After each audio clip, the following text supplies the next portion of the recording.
Hello, everyone. This is Danny Antman, and today I am here with Dr. Kenneth Porter to interview him about spirituality and psychology and the real self. Dr. Porter, who I know as Ken, is the author of Apollo's Lyre, a new book, Apollo's Lyre, The Art of Spiritual Psychotherapy. And I'm going to start by reading his biography. Kenneth Porter, MD, has been a spiritual psychiatrist and psychoanalyst in New York City for 50 years. He is also an ordained teacher minister in the Spiritual School of the Diamond Approach, the work of A.H. Almaas, which is a synthesis of Western psychology and Eastern spirituality. He also studied for 15 years with the Kundalini master, Swami Chandrasekaranand Saraswati, in Rishikesh, India. He taught Buddhist insight meditation in New York for many years and was also president of the Association for Spirituality and Psychotherapy. Welcome, Ken. Nice to be here, Danny. And I just wanted to say that you and I met way back in the 1990s, I think, in New York City, when you were kind enough to refer a client to me. And I have been and was working as an energy healer and counselor. And at the time, this client presented having possibly a Kundalini rising and also some mental health issues. And I was a fairly new healer at that time. I think I'd been in practice for maybe 4 or 5 years. And I wasn't at that time familiar with Kundalini. And it was a really challenging client for me because I didn't know how to separate the symptoms that I was perceiving. So that has led me over the years to be very curious about the overlap between mental health symptoms and spiritual emergencies. So that's why I invited you to be interviewed today. And let's see. I would also say that we share a spiritual teacher in Swami Chandrasekaranand Saraswati. And since that time back in the 90s, I have had my own Kundalini rising, and that process lasted for an intensive 12 years, although of course it's still ongoing. And you too have experienced a Kundalini process and rising. So we share that, and I thought that would make for some very interesting questions. For sure. So the first question that I wanted to ask you was, in your book at the very beginning, you describe an incident with a health crisis with your heart that shook you up and put you on a different path. And I thought it would be interesting if you could tell all of us a little bit about that and how it changed your life, because that's often very true. We have our own crisis and our life is set out on a different path.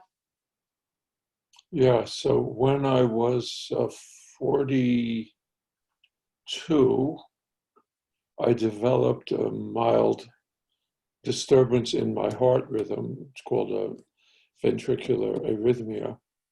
And since I was a physician, I knew what it was and it scared me. So I went everywhere to try to heal this thing. And all the Western doctors said, oh, yeah, it's nothing, don't worry. I have it myself. And, but I knew what this thing was, and I knew it could be more dangerous. So I kept looking around. I did all kinds of weird things, which we don't have time to go into. But eventually, I knew that meditation was supposed to help heal the heart. So I found a workshop called Meditation for Psychotherapists. And it turned out it was with my first spiritual teacher, who was a spiritual psychologist in California, John Wellwood, at Omega Institute. And I was John's student for many years. And it didn't do a damn thing for my heart. But it really healed my heart. Mm-hmm. Depends which heart you're talking about. So it started an inner process of healing and spirituality from a medical crisis. Right, that's right, yeah. Mm-hmm. Interesting. I love John Welwood's work, and I believe he passed recently, right? He passed about 2 years ago. He was a lovely man. He was a student of the great Buddhist Tibetan master Trungpa Rinpoche. From a senior student of his, he was a great teacher, and he wrote some beautiful books. Beautiful book. Anything he's written is worth reading. Yeah, and he coined the phrase spiritual bypassing. That's right. He was the guy that did that Yeah. in the 1970s, right? In your book, you write about the ordinary self and the real self, and it seems to be one of the major premises of the book. And I was wondering if you could explain a little bit about how you're using those terms. Yeah, sure. So some kind of conceptual distinction like this is common to many of the great spiritual traditions and many psychoanalysts and psychotherapists. The basic idea is that we have two ways of living in our lives. One is the ordinary way that we live, which has to do with all the activities of our daily lives, going to work and having a family, if we have a family, and enjoying ourselves and making money and being interested in what people think of us. And when we do that, we're operating from a certain, what you could call, organization of our consciousness inside. So people call that many different things. In the book, I call it our ordinary self. In Eastern spiritual traditions, it's called the ego, which is tricky because it's not the same thing as Western psychologists mean by ego. So, but anyway, in the East, they call it ego. Some people would just call it our ordinary personality. Then what's important is we have another way of living our lives, which is a spiritual way. Spiritual means an approach to life that teaches us that happiness comes from being less selfish and learning how to be more loving. That's really what spirituality means to me. So on this, our identity can be organized in a spiritual way where we try to become less self-centered, we try to open our heart, and when we do that, we feel differently inside, and we feel different inside, and I call that the real self. A lot of people call it the true self, which was a term first coined by very great psychoanalyst Donald Winnicott. In the East, it's called Atman or Buddha nature. It has different names. In Kabbalah, it's something like the divine spark. In Christianity, it's what is called the soul. Everybody knows about it. But I was speaking of it out of a religious context, so I call it the real self or the true self. Is it the same as the self with a capital S that I've seen, and also the same self that's part of what we awaken to on the spiritual path?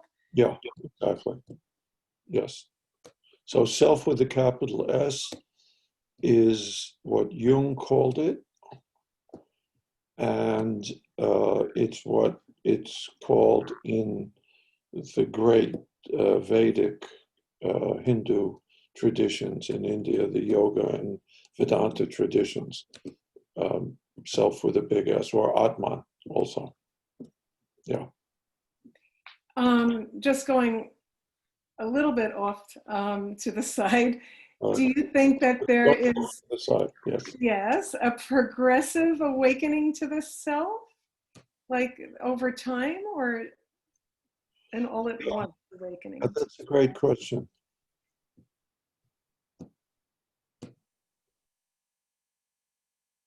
everybody I know who's ever started doing spiritual work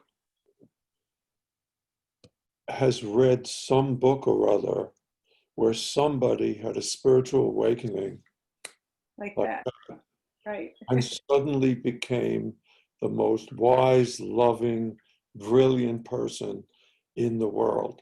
So everybody I know who started spiritual work is shooting for that. Right. And that's understandable. That's natural. Um, it does seem that a few rare individuals have had that. Very rare. You can even count them on one hand if you start to think about them. All the rest of us, ordinary, mortal, uh, kind of schmucky people, um, have a slow awakening. And that, by the way, that includes the Buddha, who had a slow awakening. It took him 6 years of intensive study with every great spiritual master in India and Nepal at that time before he had a spiritual awakening. And Jesus, the same. Jesus disappeared for 15 years or so in his life. We don't know where he went, but there's good indications he went to the east and Right. studied in India and Tibet and Nepal and Afghanistan. So he also had a gradual, so everybody has a gradual awakening. That's the topic of my class, and I just wanted to hear what you said, because it's one of the myths, I think, of enlightenment, that it's going to happen like that, and then it's solid, there's no process, right? And we make ourselves miserable thinking that we're inadequate because we've been meditating for 15 years or studying with this master or doing energy work or whatever we're doing, and we still haven't had that thing. And so we think there's something wrong with us, and it's totally unnecessary. I agree wholeheartedly. Yes. It does not work that way. Now, I will say that there is a certain tradition in Zen where they believe that that happens that way. They believe you get enlightened like that, and you have some kind of what they call kensho or super kensho. And if you don't have that, you're not the real deal. Right. So, all right, there is a little disagreement, but I think for most of us, it's better to think of it the way you do. And also, I remember a New York Times article written by a longtime Zen meditator. It was a while ago, where all his psychological stuff was coming up after a good 10 or 15 years of Zen Yeah, practice, right. and That's there right. was nowhere to deal with it. Yeah, right. And this made it into the New York Times, which was pretty interesting. That's very interesting. Yeah. Yeah. Um, what do you think? I think I want to go to this one first. You mentioned that you yourself have dealt with depression over the years, and that depression has retreated in recent times, I guess, or maybe some time ago. Was it contact with your real self that enabled you to conquer it? Was there any one thing? Was it getting more centered in spiritual practices? Yeah. That's another great question, Danny. Um, Depression is a really complicated cat. Um, I taught workshops on it for years, and people have written hundreds and thousands of books about it. Um, Best way to look at it, this is a little complicated. There are 5 ways that people get depressed, or maybe a better way to put it is 5 ways to look at it. One is biochemical. Some people have a biochemical tendency to depression. It's real. I have that. In some people, it's kind of mild, like with me, but it still kind of tortured me for many years. Other people, it's very severe, like my dad, from whom I inherited it. And he had to have shock treatment, and he was suicidal and was hospitalized. So it's a really real thing. A lot of people in the spiritual world don't like to take Western medication but I'm going to take this opportunity as a psychiatrist to say, if you have really bad depression, don't avoid taking antidepressants. They are life-saving. Whatever anybody says about them, they don't really work, they destroy your brain, all this stuff. They're life-saving for some people. Mhm. So, and I've had people in my office, I don't like to use medication, but I've had people come in after I gave them antidepressants and said they were going to put me in their will. So it's a good thing. So you can have a biochemical tendency to depression. You can get depressed because you're burying your emotional feelings. Mhm. Excuse me, like sadness or anger. You can get depressed because you are losing contact with your true identity, your real self.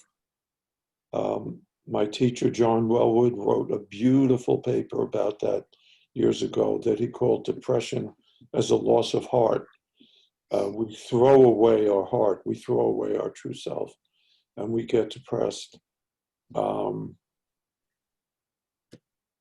and there are two other ways we can get depressed, which I now don't remember. That's okay. We'll come back to that. I feel like this is really, really important for people to hear because there's this other myth out there that if you're spiritual, it's bad to take, But medication when you need it. I really want to counteract that. Oh, I just remembered the fourth way. Maybe by the end of our, We'll get to the fifth. the fourth way is we have an over severe inner critic in our mind. We Mhm. all have an inner critic, an inner judge. In psychoanalysis, it's called the superego. And that's the thing in our mind that's always criticizing us and basically telling us we're not good enough. And that if it's really bad, that we're worthless, that we'll never get better, that life is hopeless. So when that thing gets too active, we get depressed. And so in my case, how did my depression disappear? So, or I wouldn't say it disappeared, but it really decreased. So um, it had to do with a lot of the factors I'm talking about. I learned to stop burying my emotional feelings, my sadness and my anger.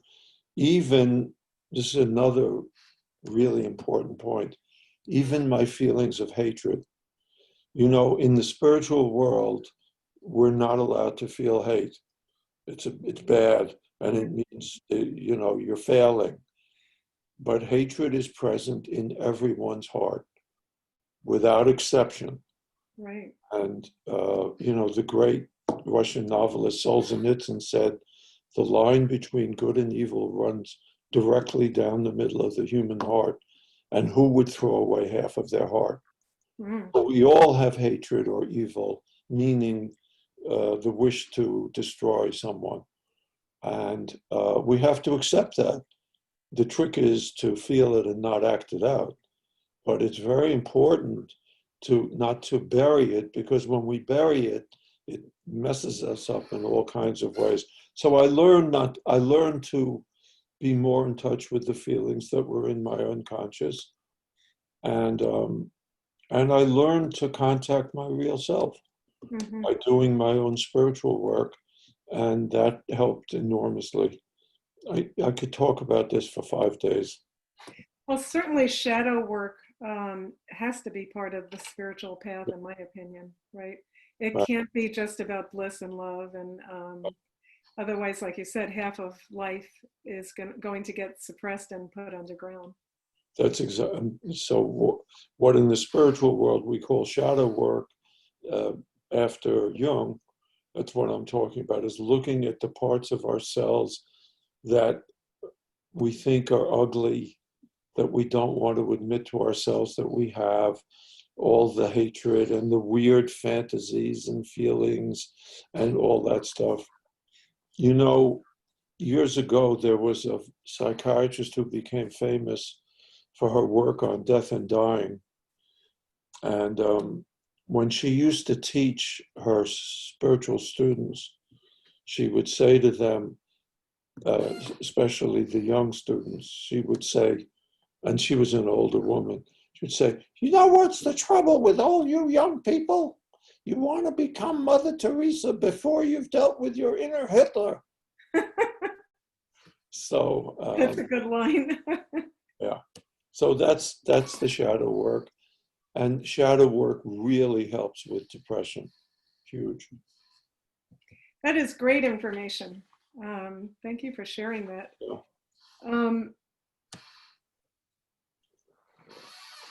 So would you say that people's conception of themselves without a shadow could block the experience of their real self? In a sense, the real self has to include that shadow. So if they're not working with it, is that one of the blocks to the real self? Yes, that's a good way. That's a good way to put it.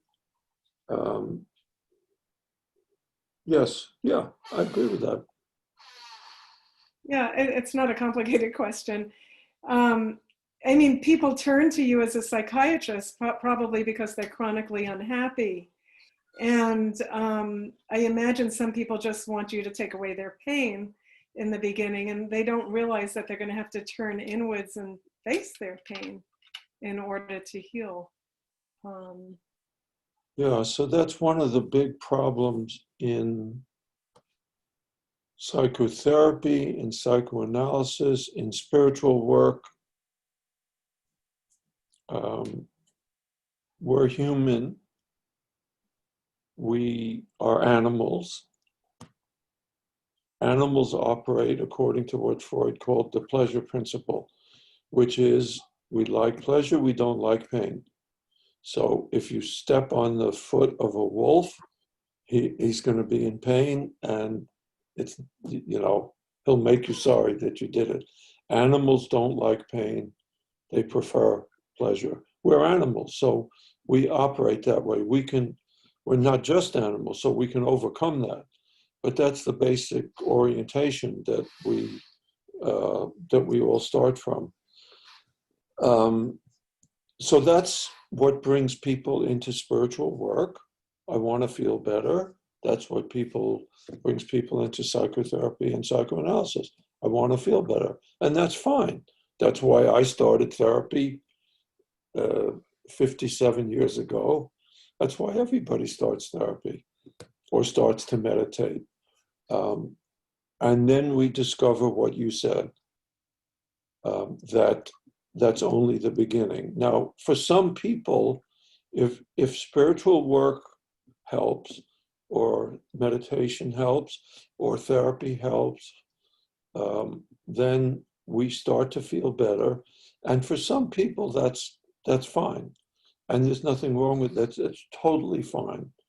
And then some people stop doing spiritual work or therapy or whatever. But for many of us, we discover, I feel better, but I still don't quite feel like I kind of think I could feel.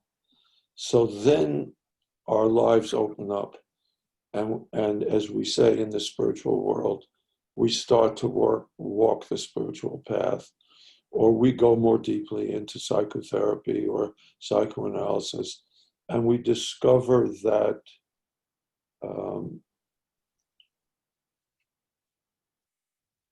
as some people say, it's not just a question of rearranging the furniture in the house being here and here. It's not just a question of rearranging the furniture, it's a question of rebuilding the house, which we can do. That's the miracle of spiritual work and psychotherapy and analysis. It's real transformation. That's right. Yeah. And I know for myself, I think my life has changed completely at least 3 times at this point. That's And right. yeah, I think 3, 4. And I know that once I kind of got the bug for inner work of various kinds, I found it fascinating because it's an exploration that doesn't seem to end.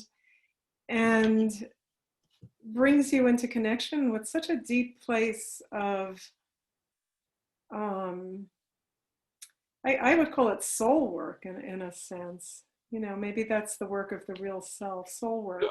You know, Uh, the big questions of why are we here, and what is my real purpose, and you know, what if I don't want to just have a superficial relationship with life? You know, how do I have something deeper, and how do I experience that? You know, I don't believe you, Danny. Why is that? You said your life has changed 3 times. I bet if I interviewed you the way you're interviewing me, Yeah, we would, and you really, looked at the I breaks. bet you would discover that your life has changed a lot more than 3 times because I know you. Yeah, And, you know, it's gotten better. That's what I would tell people. People are sometimes so afraid of change. You that's know, they won't leave a job for that they've had for 40 years because they're terrified that nothing will replace it. And I think that being an adventurer as I am, I've gotten used to taking leaps without knowing what will happen next and being in the unknown. And that's probably a requirement for the spiritual path, I would say. yeah, that's a very good thing you bring up, that leap into the unknown, that to do any work of real transformation, as you know, we have to get comfortable with ignorance. We have to get comfortable with not knowing. And we don't like to not know. Mhm. The ordinary self, the ego personality feels secure when it knows things. And that's important. We have to know, I had to know how to click on the Zoom thing to contact you and, you know, what I'm going to eat for dinner tonight with my wife and all that. So we need to be able to have that kind of knowing, but being able to be comfortable with not knowing is, as you're saying, is the real place of creativity. That's when things really open up. And any great scientist or teacher learns that. And that does take a leap of faith. That's true. Mhm. Scary. It really does. And I don't know about you, but I feel like I know less and less as I've gone on. And the book knowledge doesn't stick as much as um, direct experience knowledge. You know, I've gotten less and less interested in book knowledge, I think, at this point. Um, I'd like to switch gears and start talking about Kundalini a little bit. Yes. Um, Sure. so, um, I mentioned earlier that we share the same lineage of teachers, and this particular lineage has its own way of looking at Kundalini. It's called Patanjali Kundalini Yogic Science. No, PKYC. I just I know this so well. Patanjali, I always have to remember to Patanjali Kundalini Yoga Care. Care, right? The He, care. he calls his path Kundalini Science. Science, right? I forgot about the C. So Yeah, both of us have been on this path a very long time and forgot the initials. yeah, I always, um, but how have these teachings influenced, you know, your doctoring work? Because they're seemingly so different, and yet you've been on both sides, yeah, the very deep spiritual side of awakening. And maybe you want to talk a little bit about your early contact with PKYC and how it changed you. sure. The funny thing is, Danny, uh, this is probably a little unexpected. I don't think that all my Kundalini experience with Swamiji and with his successor, Joan Harrigan, um, I don't think it directly impacted my work as a spiritual teacher or a psychotherapist or a psychoanalyst. Because, as you say, the system that understands Kundalini is so complicated and so complex and so different from Western psychology. But what I would say is first of all, my Kundalini experience, which was guided by Swamiji, as yours was, has totally transformed my life. And as Trump would say, it made me smarter. But it really made me smarter. Hmm. And not just smarter, but more, but wiser. As Swamiji would say, it opened up brain centers and it increased brain connections in ways that are a little hard to talk about in Western language, but it's a definite experience that I know you've experienced. I sometimes think of the spiritual path as taking a ride out into outer space in a spaceship. And for me, the Kundalini power, what sometimes people call Kundalini energy, was like the rocket fuel. It was the fuel of the spaceship to really power me into other dimensions of experience.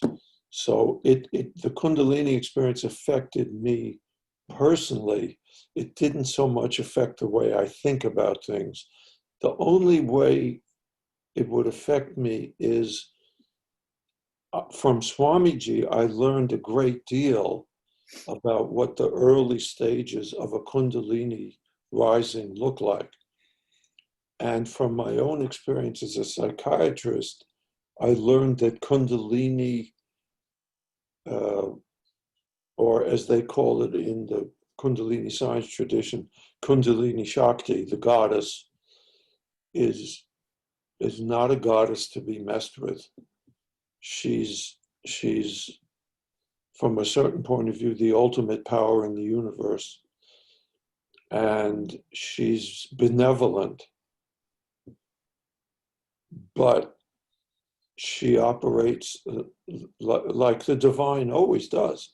She operates according to her own rules, and we don't know what God is up to most of the time, and we don't know what Kundalini Shakti is up to.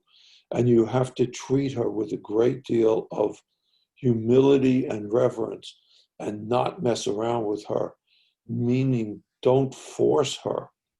People try to force Kundalini by doing intensive work with meditation or crystals or Or getting, drugs. or drugs is a Yeah. very common way. And because for a long time I was the only psychiatrist in New York who knew anything about Kundalini, I saw a lot of people whose Kundalini had really gone wild, and it's not a pleasant thing to see.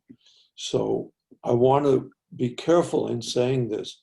Kundalini basically is a positive, healthy force that helps us transform. But it's like anything else, it can be misused. And I've seen people who really, it's like driving a car. You can learn to drive a car, and you drive at 30 miles an hour and then at 60. And for the fun of it, you might drive 90 or even 120. But don't try to drive your car at 160 miles an hour. That's a mistake. And that's what people do sometimes with Kundalini. So I've seen a lot of people like that. So when people are working with me and they start to report to me the early sides of a Kundalini awakening, I'm very careful with them. And I'm not saying to them, okay, increase your meditation now because something great's about to happen to you. Don't do that. Kundalini's fine. She's a wonderful goddess. She helps us in a beautiful way, but let her do what she knows to do. Don't tell her what to do. So I learned from that to go really slow with my people. And if they're meant to have a real Kundalini rising like you had or I had, that will happen. But I've learned not to help people force it. That's like driving your car off the cliff. Yeah, I agree totally. And in my own process, it took many, many, many years, 12 to 14, I would say, to stabilize. Is there anything you could share about your personal process, about how you worked with some of the symptoms that came up for you? Because most of the people that come to me are in the middle somewhere and having some of those symptoms already, you know, body movements or headaches. Or was there anything in your own process that you learned from that you could share, that you had to kind of slow something down or be very cautious? Or Yeah, that's the big question for all of us who are practitioners, whether we're energy workers or body workers or therapists. So I was lucky, I guess. My symptoms of Kundalini were relatively mild, relatively. I mean, you know, compared to what happens if you misuse Kundalini. Um, you know, there are very few things that work, Danny, in my experience. And you need a good spiritual teacher. And unfortunately, there are very few people I know now who know anything about how to work with Kundalini as a teacher, as a pure Kundalini teacher, I mean. right, right. So I never know who to refer people to. That's another reason why I'm very cautious with my own people.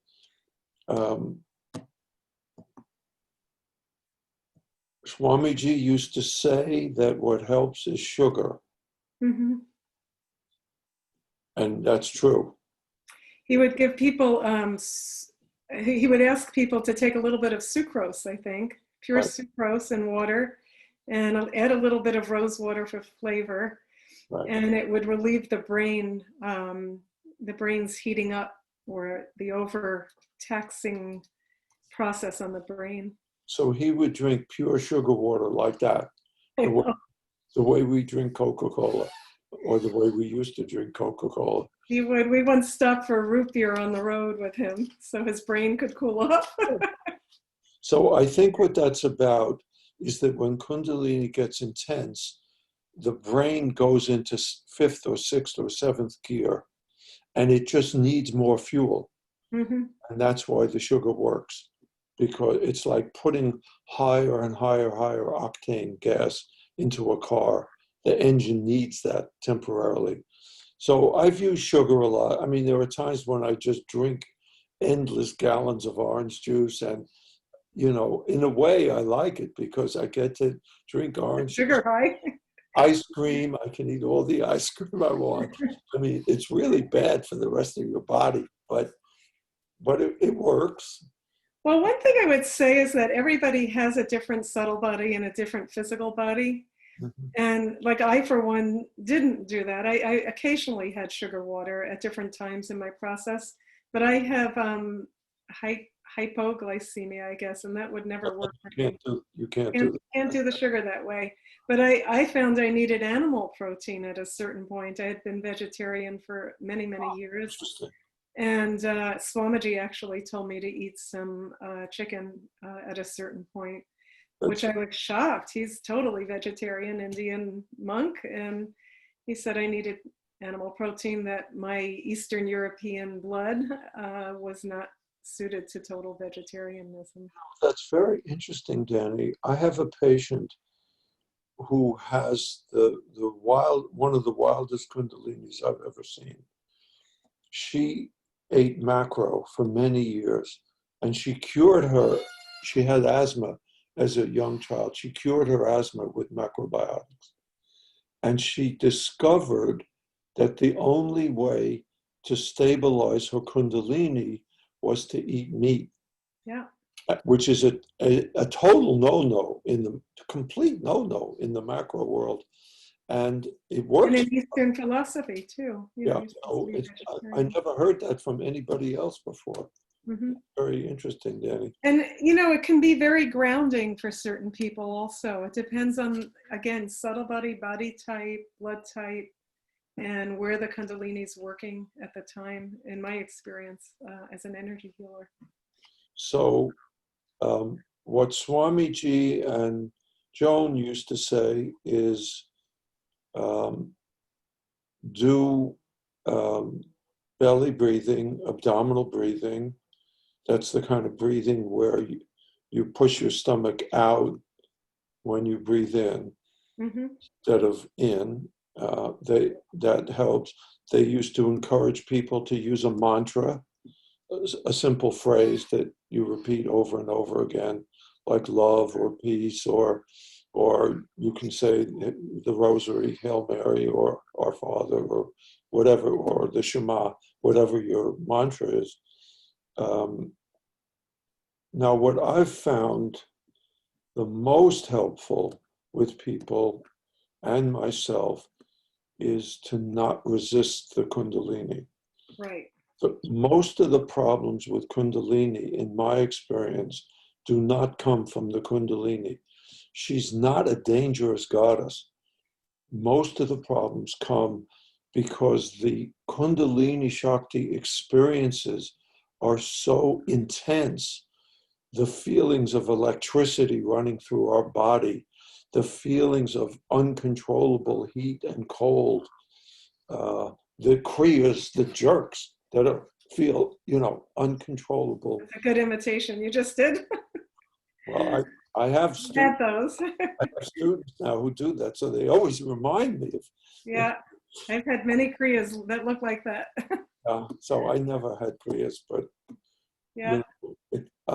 So we're human. It's pain. So we tighten up against the pain. We resist it. And it's the resisting of the Kundalini that causes most of the problems, not the Kundalini. We have to train ourselves to relax, trust, and let Kundalini do her job, even if it's very painful, to relax into the pain. Of course, this is a principle of all spiritual work, as you know, also in general. Yeah. So that is the most important thing I teach people about Kundalini. I think it's really important. And in addition to bracing against it or resisting it, I have found where my work comes in handy or helpful with the energy work is that there are a lot of unhealed hurts that really come up when the energy amps up in the system. And if you haven't dealt with them, you have to take some time to actually work with the unhealed hurts. And they affect the subtle body, and Kundalini's trying to work through a subtle body that has holes or unstable chakra system. And that's where I try to help people to get the system stable enough and relaxed enough to allow Kundalini Shakti to do her repair work, which is of a different level. Yeah, very good point. And it's important also, as you said earlier, when you were talking about being comfortable with not knowing, it's important to have faith. Faith is a funny thing in the spiritual world. Most Westerners are brought up outside of a spiritual or religious tradition, or many of us are. So faith is a bad thing. Faith means you believe in baloney, and instead of science. But faith is actually a very important part of the real self and of life and of spiritual work. And when we have an intense Kundalini process, it's really important to have faith in Kundalini Shakti and really trust that something is happening that is going to heal us and transform us in ways we cannot even begin to imagine. And if we can manage to have some of that faith and relax and deal with all the shadow material that you're talking about that comes up, then Kundalini Shakti can really transform our lives in ways we never would have believed possible. And I know that's happened to you from reading your book and talking to you, and it certainly happened to me. But when we're in the middle of it, the way when my Kundalini gets active, which still happens, I get a really, really, really seriously bad flu, Huh. but it's not a flu. Mm-hmm. So it happened a few years after I first worked with Swamiji. I was home, and all of a sudden, I got the flu. I mean, the real deal. I was like completely weak. I could barely get out of bed. Uh, I, uh, I was hot and cold. Um, I was shaking. Um, and now I know how to treat flu in myself. I use a homeopathic remedy, oscillococcinum, and it's worked like magic for me for 50 years. So I took oscillococcinum, and it didn't do a thing. Mm-hmm. And I thought, what is this? So I called up Swamiji and Joan, and they said, oh, that's nothing. That's just Kundalini. That, Yeah. that's the way that's what she does sometimes. She makes you think you have a flu, but it's not the flu. Don't worry, it'll go away. Well, it's pretty damn uncomfortable. And at this point in my life, I get it every morning still for about 2 hours, and it's a killer. Wow. And I know what's happening. I know that my spiritual process, or my real self, or my high self, or Kundalini Shakti, whatever you want to call this thing that we all have, is working on me and is saying, Ken, time to go to the next level. And you don't really want to go to the next level, meaning your ego. Right. So I'm going to have to push you. I'm going to have to step on the gas here, buddy. So bear with me. And so I just, oh, okay, all right, okay. And I just take a deep breath. So, It's your way of cleaning. That's how your body purges or cleans out. and it always takes me to a more beautiful place in my life. Now, since I'm a psychiatrist, and since I read your questions in advance, I know you're going to ask me about whether there's a way to deal with Kundalini by using psychiatric medication. Yeah. It was exactly how I phrased it. Wait a minute. I think, well, I think the question was, how do you view using prescribed medication in cases where there's an active Kundalini rising or spiritual practice? Okay. So in the 90s, I had people coming to me with difficult Kundalinis before I had my own rising, Oh, before I knew about Chandrasekhar Anand Saraswati. So I didn't know what this thing, I knew it was Kundalini because I had read about it, but I didn't know what it was from the point of view of psychiatry. So I thought, okay, I'm a doctor. I'm allowed to explore, experiment, try different things. So I tried every medication that psychiatry knows. you tried them. No, on my patients. Oh, okay. I thought you took everyone. Oh, I've done that too, but that's another story.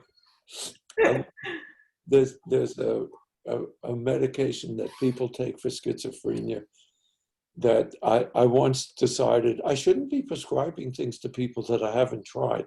Oh my God. I took this thing and it almost put me in a coma for 24 hours. I can imagine. Because if you don't have schizophrenia, that's what it Not does. good. Schizophrenia, you feel better. So, Yeah. so I tried every medication, every one, Danny, without exception. Nothing worked. Nothing worked in terms of that. Nothing works, with one slight exception. The main thing, Kundalini rising looks a little bit like what a psychiatrist calls a manic episode. That's a part of being bipolar or manic depressive. So at first I thought this Kundalini thing is another version of a manic episode. So I treated it as if it was a manic episode, which means I gave people lithium and I gave people other medications. Nothing. Nothing. Zero. Made them feel worse, made them lose faith in me. So the only thing that works temporarily, and it doesn't really work, but it does work, is to give somebody something for anxiety. Mm-hmm. So if you take the medications that a psychiatrist uses for anxiety, Xanax, Ativan, Klonopin, what those do is they quell the Kundalini temporarily. Right. And then she's like an animal that you put in the cage. Right. You open the cage, she goes boom, and the Kundalini explodes on you. So you got to be really careful using these things. But occasionally, if people are desperate, I prescribe them and I explain this thing. And I say, you know, be careful using them. Don't use them too much. Be aware there's going to be a rebound. So those help a little bit. But basically, it's a spiritual and energetic phenomena. And psychiatry, when it comes to spiritual experience, is where regular medicine was 500 years ago. We don't know anything in Western psychiatry about this. First of all, we don't know it exists. That's the first problem. Second of all, even if we know it exists a little bit, we have no idea how to deal with it. People are just now starting, younger psychiatrists who are a little more hip to energy and vibrational medicine and all that kind of thing are starting to learn about it. But I'm sure that, you know, 50 years from now, there'll be some psychiatric medication that somebody whose Kundalini thing gets out of control can take, and it'll just gently calm the thing down, no side effects, and it'll be fine. But we don't have it now. Yeah, and there's a drive in Kundalini Shakti herself towards completion. And like you were saying, if you're damping it down, it's going to come out later anyway, maybe at twice the force. Yeah, right. So finding some way to bear it. Right. You know, amongst the young people that I interact with in my practice, there's a great deal of experimentation with mushrooms and other psychotropic, I guess is the word for it, drugs. And it really concerns me because they have openings that they're considering spiritual, but Kundalini may not have participated in any of that. So the opening happens and they think that doing more drugs will continue more spiritual opening because it seems to be spiritual. They're looking into other dimensions or seeing beings and having deep insights, the insights I believe are real into the nature of reality, but it's not necessarily fueled from the inside out by Kundalini Shakti. And again, wondering if you have patients that come in actively using that or having had damage, if they have had Kundalini with that or without that, what do you see in your practice? Sure. Yeah, it's a big issue. In my spiritual school that I'm a student in and I'm a teacher in, the Diamond Approach, with, as you mentioned, the work of A.H. Almaas, a lot of new students now are using psychedelics. And there's a lot of concern in the school. We've spent a lot of time trying to formulate a policy about it. So it's a big issue. It's complicated, like everything else.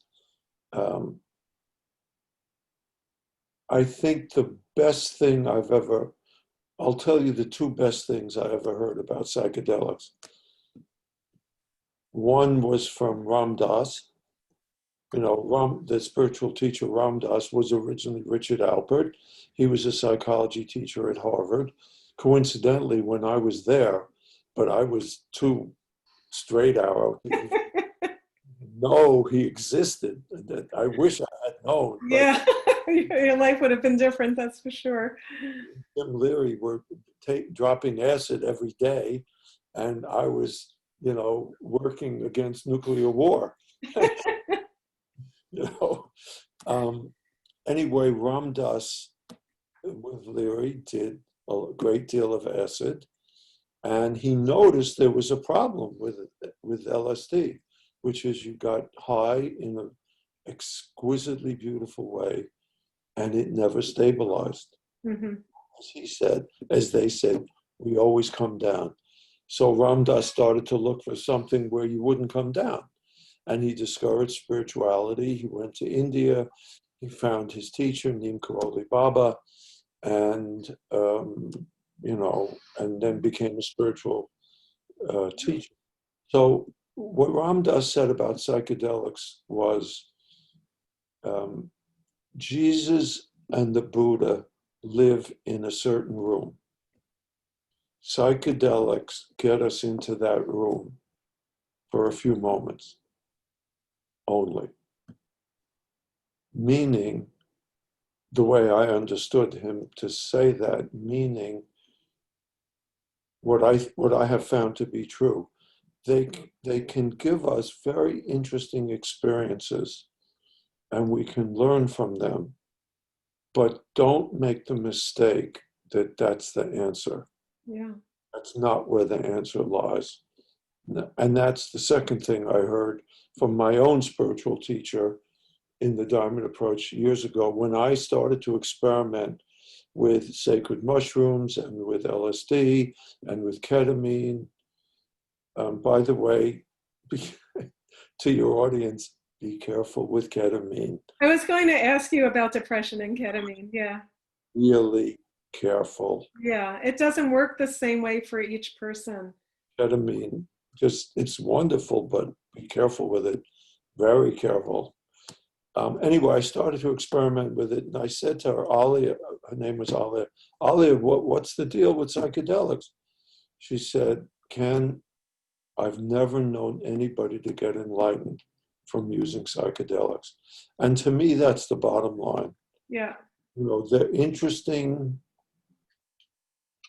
They need to be taken with caution, but they don't take us, as we would say, all the way there. Or as Ram Dass said, they take us into that room for a few moments, but they don't help us live in that room. Whereas spiritual practice helps us learn how to live in that room. Now, all that being said, there are people who say that what I just said is not true. Mm-hmm. For example, on my one ayahuasca trip, which was horrible, unlike everybody else has fantastic ayahuasca trips, but my was awful. So I just vomited for like 5 hours. But afterwards, I did it in a group with a shaman. I talked to one of the guys, and I said, well, how many ayahuasca journeys have you done? He said 30. I said, 30? Are you kidding me? 30? Yeah, 30. Well, how was it? He said, ayahuasca taught me the meaning of love. Mm-hmm. Okay. And by rumor, there has been a community of people in California, which you may know about, for many, many years, who have used psychedelics as a very integrated part of their lives, who really see taking psychedelics as a spiritual path in itself that can help people learn to live in that room where the Buddha and Jesus live. Mm-hmm. I don't know about those people. I've never met any. I've read about them in book. Maybe it's true. It might be, sounds like it's true. For everybody I know, Mm-hmm.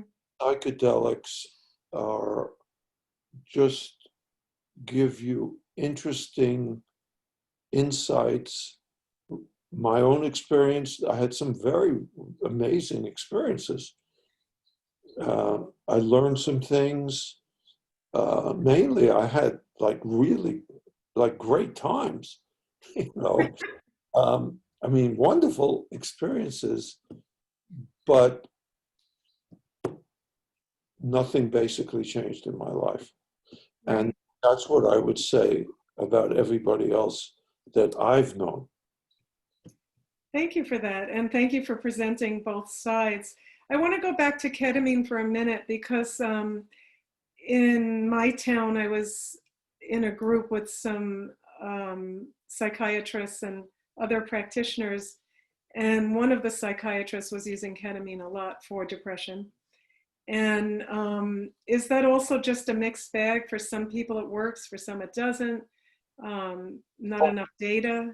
Yeah, I'm glad you mentioned that. Um, that's a completely different breed of cat. Uh-huh.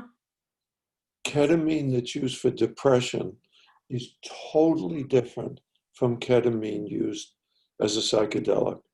It's a different drug? It's not a different drug, but it's used in way lower doses. Okay. So that as people have started to experiment with ketamine now, and it is becoming a fully accepted part of psychiatric practice at this point. Mm-hmm. That's happened in the last 10 years or so. The ketamine that is used is way lesser, is a way lesser dose than the ketamine used for psychedelic journeys. So it's like a different drug. I didn't know that. That's really good to mention. And the ketamine that's used for depression can absolutely be life-saving. Uh-huh. There are very few things in medicine that are miracle drugs. And like penicillin was when it was discovered in the 40s. Somebody had pneumonia, they got this fungus, that's what penicillin is, and the pneumonia got better instead of killing them. And it was a miracle, like as doctors say, a silver bullet. So ketamine is a silver bullet sometimes. For people that are horribly depressed, like seriously suicidal, we have very little that works. We, meaning Western psychiatry. One thing is shock treatment, which works. It sounds horrible, but it works. And the other thing is ketamine, which works. It looks like, I'm not up on all the latest research, maybe 50% of the time. But when it works, the person says, oh my God, I can't believe it. I was ready to kill. I was literally at the windowsill yesterday, and today I feel happy. How did you do that? Mm-hmm. That happens sometimes with ketamine for depression.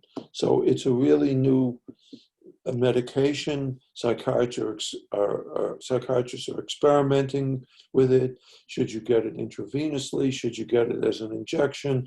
Should you take it as a spray in your nose? And there's all kinds of research going on, but it's a very worthwhile thing. The other drawback to it, aside from the fact that it doesn't always work, is it looks like it needs to be repeated. So Mm-hmm. it lasts for a week or two, and then you have to go back. And so if you're suicidal, that's not a problem. I mean, if I have to go every 2 weeks to my doctor and for 2 hours and take ketamine in order to feel happy, I'll do it. I mean, that's a no-brainer for people who are severely depressed. But that's a problem we haven't solved yet. And I think eventually that'll probably be solved by some pharmacology company. So it doesn't really cure it, but it gives someone the window into being healthy, and that part is miraculous. That's right. Yeah, interesting. So I didn't know that, and very helpful information. Thank you.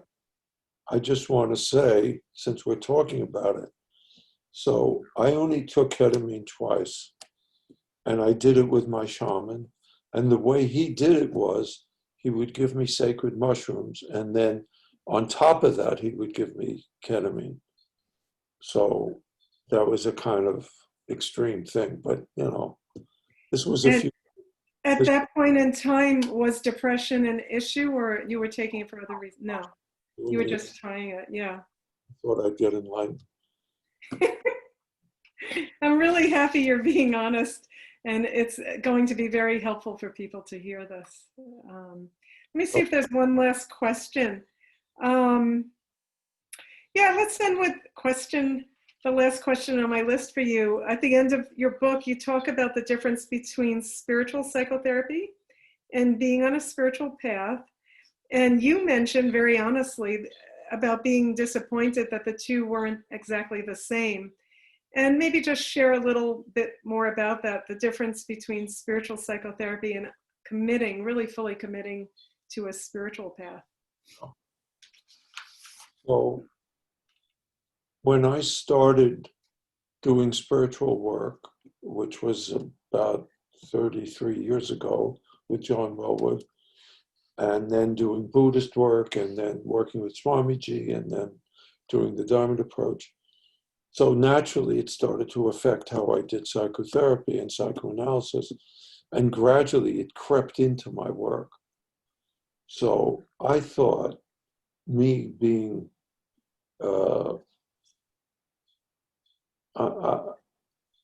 I'm a teeny weeny bit like Trump.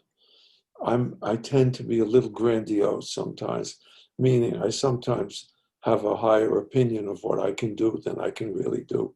I think it's under control, but he has this much and I have. So I thought to myself, all right, I'm going to do spiritual psychoanalysis and I'm going to do it as a spiritual path and I'm going to help people get enlightened. So, okay, so I started to try to do that. And I'm still trying, let's put it that way. The kind of psychotherapy I do, spiritual psychotherapy, helps people because it helps people diminish the role in their lives of their ordinary personality, their ordinary ego personality. So it helps people get less self-centered and more loving. And it's like the ordinary personality is sort of like an iceberg in your heart, as I think of it. And the kind of spiritual psychotherapy I do kind of melts that iceberg and it leaves room in the heart for the true self, the real self to emerge in the heart, which is for most people, where it emerges. So in my experience, and a lot of people in the world are doing spiritual psychotherapy or spiritual psychoanalysis. Most people don't call it that. Right. This is what I call it. But there are many different names for it, but many thousands of people are doing it. And so I think, so the way it heals is the role of our ego, our regular personality decreases, the iceberg melts in our heart, and we connect more to self with a capital S, as you said, or Buddha nature, or Atman, or our soul. So we connect to that now, and we start to have experiences of it. But that's different from actually becoming that. So when we do, as I understand it, when we do spiritual work, Christian mystic path, Sufism, the mystic path of Islam, Kabbalah, Buddhism, Vedanta, when we do that kind of work, we're not only connecting to the real self, to the true self. After a while, we come to recognize that's who we are. Right. We really, it's not just I'm experiencing spirit. We start to feel I am spirit. That's my identity. That's my identity. That's the big shift in spiritual work, so far as I can see. I am soul. I am spirit. I am Buddha nature. I am not sure that any psychotherapy or psychoanalysis can go deeply enough to help people make that shift. Maybe it can.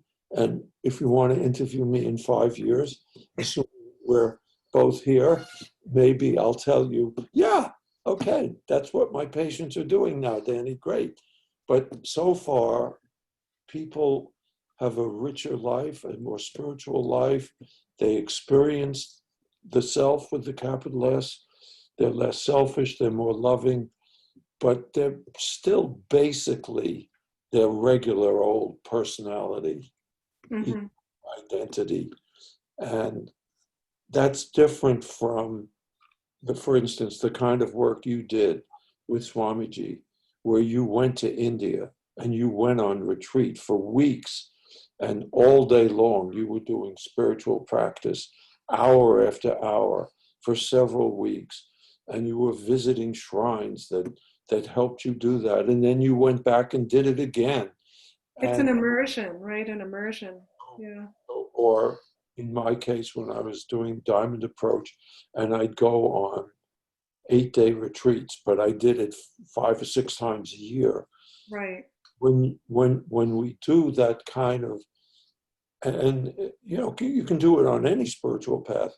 You can be doing Loyola's exercises, and you're doing that. So when we do that, the consciousness transforms, the personality transforms. We're not the same person, and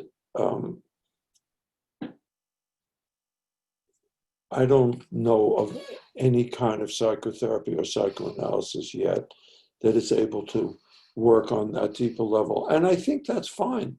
Many people do very intense spiritual work the way you and I did.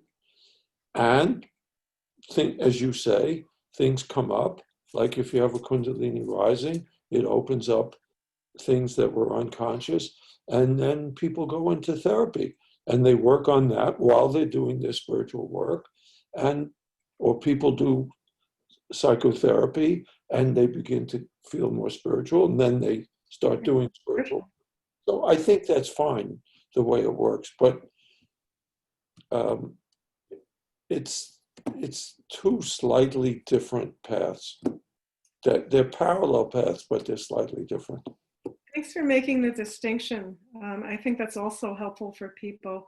The only thing I would add to that is that if you have a psychiatrist or a therapist or a healer who has gone through their own awakening process, particularly Kundalini awakening, there is some kind of resonance or transmission that can happen that can hold the other person, because that just happens naturally. You're not giving them a transmission. It just naturally happens because of the opening in you or me. And that can be helpful. You understand the process at least. I totally agree with that. Yeah. I also want to say one other thing since we're getting to ending. Swamiji used to, when people would ask him, well, if my Kundalini gets too much for me, Swamiji, when I'm back home, what can I do? Maybe I can go see a body worker, or maybe I could go see an energy healer, or maybe I should try acupuncture. And I don't know if Swamiji ever said this to you. He might not have because of who you are. But when I was working with him, he always said, don't do that. No energy work. I mean, he was really, as you know, but people who are listening don't know, Chandrasekhar Anand was a traditional Indian master. So he didn't just say, I suggest you not do that. He would say, not do that. No, like that. Well, So, the funny thing about him is he would say that to one person and then say something different to another person. so that's true. So I also found that, it was for the person, because he gave me dispensation on the energy work side, knowing what I do. But we had some pretty serious conversations about it, and I changed the way I work. First of all, I work less, as per his advice. I do less sessions a day, way less. And particularly the Kabbalistic work that I do, which I still love to do, you're working with divine names, and it's not exactly working with energy the way the Barbara Brennan work. I was trained in the Barbara Brennan work. But he did kind of give me dispensation. And I think everybody's different. I think everybody's really different, but I am certainly very, very cautious about the practitioners I go to and what I do for myself. But the reason you brought it up is I didn't listen to Swamiji. I mean, you know, you don't have to listen to everything your spiritual master says to you, even though it's usually a good idea to listen. Usually. Occasionally, you have to use your own judgment. So I would have my patients who are having very difficult times with Kundalini, and I was telling them, don't resist, use a mantra, breathe from the belly. I'll give them a little bit of Xanax or Klonopin, and they were still like in. So I tried sending them to body workers and energy healers. Nothing worked. I could never find anybody who knew how to work, and I knew quite a number of people at that point who knew how to work with Kundalini. The one exception was a woman named Danny Antman. No. So you, right now, you are the only person who does energy work or anything like energy work. I know you don't do strict energy work because I know something about, you know, Jason's work and what you do. So I would send, but people have a difficult Kundalini, I would send them to you. But I'm saying all this to caution people who are listening and they have a Kundalini process. And of course, they're shopping around for somebody to help them. And I want to say to those people, I'm not saying don't do that. I'm saying be very careful, because most, even good body workers and experienced energy practitioners really do not understand Kundalini. Kundalini is not ordinary subtle energy. No. Different breed of cat. And there are a lot of practitioners who say, oh yeah, Kundalini, I know all about Kundalini. Yeah, I can help you. And it's not true. They know about Kundalini mentally, but they don't understand Kundalini in their hands, in their body, in their consciousness. It's not prana. It's not subtle energy. It's not chi. So I agree with everything you're saying. just be careful. I'm not saying don't look for help, but be careful who you work with. And people can, with the best intentions, who are very experienced, can sometimes make it worse, except for Danny. I agree with everything you're saying, and I think that it's what actually helps people when I'm working with them is a certain kind of alignment with Kundalini Shakti herself that I'm able to just be with. It's not really a doing. I would say I'm not doing anything. And if it helps, it helps. And if it doesn't, the person still has to go through what they have to go through. But it's consciousness itself that's doing something. And also having somebody that is not afraid of the symptoms and can talk to you about the symptoms. And I totally agree with you. And yeah. It's my experience as a spiritual psychotherapist. Occasionally, I feel like I'm doing therapy. If I'm working with somebody who it's difficult to help. But most of the time, I'm not doing psychotherapy or psychoanalysis. It's happening, but I'm not doing it. I'm aligning. I don't usually think of it as I'm aligning myself with the goddess Kundalini Shakti. I would say I'm aligning myself with God, or I'm aligning myself with true nature, or I'm aligning myself. I don't even know what I'm aligning myself with, and I don't care. It doesn't matter. But I know, like you said, it's not my regular, ordinary self, my ego, that's doing it, because that doesn't really work. There's something else. We learn as healers, all of us who are healers, eventually to relax and let something else do the healing, because that something else is the thing that really knows how to do the healing, and we don't. So yes, I 100% agree with you, Danny. The other thing I would add is recently, through my work with PTSD and trauma and somatic work, where the person learns how to track their own system and their nervous system, I have found that to be helpful with Kundalini process because, Oh, that's interesting. and I'm working with that in my class a bit, because I've seen Oh, a person open themselves and certain symptoms can calm down. It doesn't necessarily elevate the process, but it creates more space within the person for the process to happen, I would say. interesting. And then process elevates herself. And She elevates herself. you And know, that's been quite interesting. I never So, did that, Danny. I'm glad you mentioned that. I'm going to keep that in mind when I'm working with people. I think that's a very good insight, actually.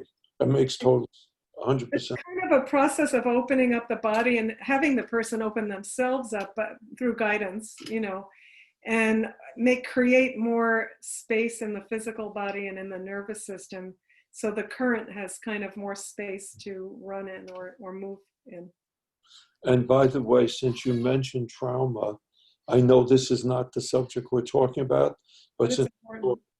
a lot of people out there, I just want to say one other thing about that, which is um, therapists and healers have learned a great deal in the last 20, 30 years about working with trauma that we didn't know about before. Uh, 30, 40 years ago, nobody knew even what trauma was really. And thanks to, some very gifted pioneers, they've taught us a lot about how to work with trauma. And I speak personally now, not just as a psychiatrist. When we have real serious trauma, it's excruciatingly painful. And we're looking for instant fixes because it's so painful we can't stand it. And so we're looking for big things that will heal the trauma quickly. And that is a huge trap. Trauma cannot be healed quickly. It Mhm. cannot be healed in one big bang. It cannot be healed with one psychedelic journey. It cannot be healed with, you know, uh, anything like that. And it cannot be healed by having one session with a psychotherapist where you have a gigantic catharsis and then the trauma's gone. We've learned it doesn't work that way. You have to work with it. We have to work with our own trauma very slowly, carefully, respectfully, one small step at a time. And trauma can be healed on the deepest level. I know you know this, Yeah. deepest level, but it's a slow, careful, step-by-step process in the trauma, out of it, in it, out of it. So I want to say to everybody, trauma can be healed and by pursue that, but don't have wild expectations about it. Do it. It's a little bit like psychedelics. Do it really carefully. I agree, and gently, being gentle with the self, especially if you're in a spiritual process too. Yes. Um, so Ken, it's been great talking to you. And if people want to reach out to you, how should they do that? Um, Email or? Two easy ways. One is my website, which is kennethportermd.com, www.kennethportermd.com.